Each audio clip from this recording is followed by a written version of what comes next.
ఆంధ్ర రాష్ట్రంలో వైఎస్ఆర్సీపీ ప్రభుత్వం రాబోతుంది.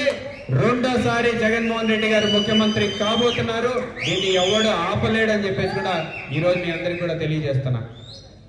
నేను ఒకటే చెప్తున్నా, ఈరోజు జగన్మోహన్ రెడ్డి గారిని నమ్ముకొని మీరందరూ వచ్చారు, మమ్మల్ని నమ్ముకొని మీరందరూ వచ్చారు.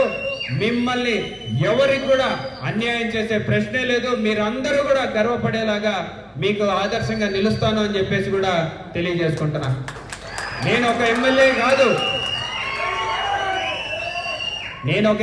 కాదు, నేను మీకు ఒక అన్ననో ఒక తమ్ముడుగానే భావించండి అని చెప్పేసి కూడా తెలియజేస్తాను. ఇక్కడ ఒకడు ఎమ్మెల్యే, ఒకడు తక్కువ, ఒకడు ఎక్కువ ఏముండదు. మన పార్టీలో మనమంతా ఒక కుటుంబం. ఈ కుటుంబంలో ఒకడు ఎక్కువ, ఒకడు తక్కువ అనేది ఉండదు. మా ఇంటి తలుపులు ఎప్పుడు తెరిచే ఉంటాయి మీ అందరి కోసం. ఎప్పుడు కావాలన్నా సరే, అర్ధరాత్ర, అపరాత్ర,